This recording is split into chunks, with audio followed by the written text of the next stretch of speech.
Good evening. This is Assessment 1, Decision Making and Performance Assessments for Dr. Shahan's Assessment Techniques.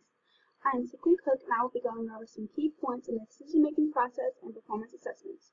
Before I begin, I would like to say that everything in this document can be found in the textbook Educational Assessments of Students by Brookhart and Newton.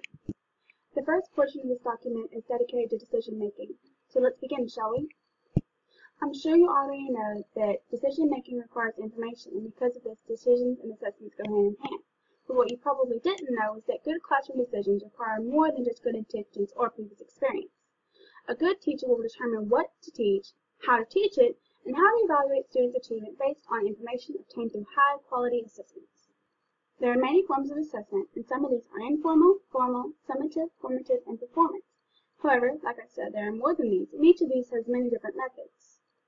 Also, there is no simple question that says, is this a good assessment procedure? Because every assessment must be weighed against the materials you're presenting. Not every assessment is going to work for every assignment. There are many decisions to be made in just one day of class. Hopefully prepared ahead. Some are as follows. Before you begin teaching, think about what needs to be covered, what are my students' abilities, what materials are appropriate for them to use, with what learning activities will my students and I need to be engaged as I teach the lesson? What are their objectives? And how shall I organize and arrange my students for this lesson?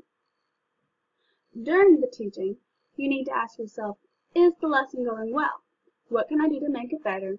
What feedback should I give to each student about how well they're learning? And lastly, are they ready to move on? This type of assessment is formative assessment. You do this as you go throughout the learning process. But after you teach, you do summative assessment, which will include how well are they reaching the short and long-term instructional objectives, what strengths and weaknesses will I discuss with each student and their parents, what grade should I give them for their lesson, and how effectively did I teach the materials? How effective are the curriculum and materials I used?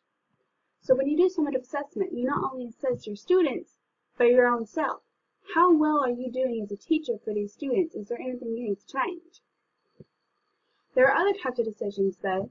Some of these are selection decisions, placement decisions, classification decisions, counseling and guidance decisions, and credentialing and certification decisions. The next portion of the document is dedicated to performance assessment.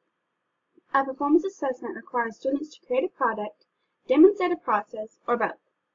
It also uses clearly defined criteria to evaluate the qualities of student work.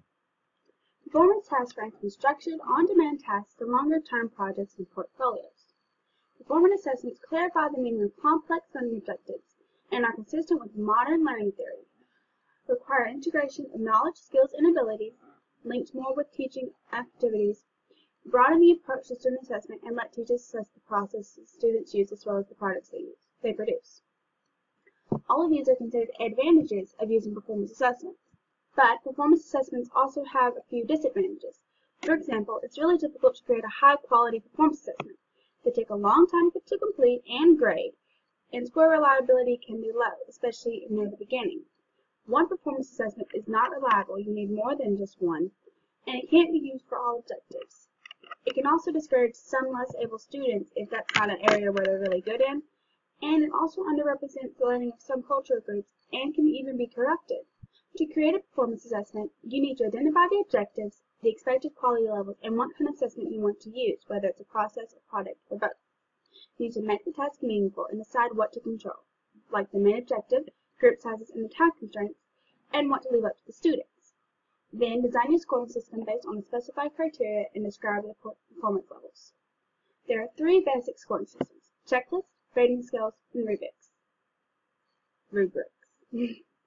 Checklists are a yes, no, or present absent format best used when the assignment is in a specific sequence or if all the subtasks can be listed.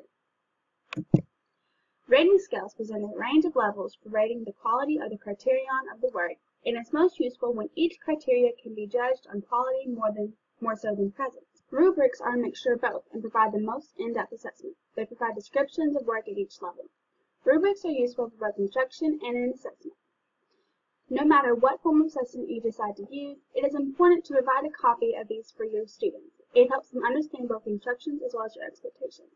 Students work best when they know what is expected of them. You may have noticed that I didn't talk about everything I wrote in this document. If you feel like you need to know more, feel free to watch this video again, look it up online, or read the textbook Education Assessments of Students. This has been Assessment 1 for Dr. Chang's Assessment Techniques, and I'm Cook. Have a good day.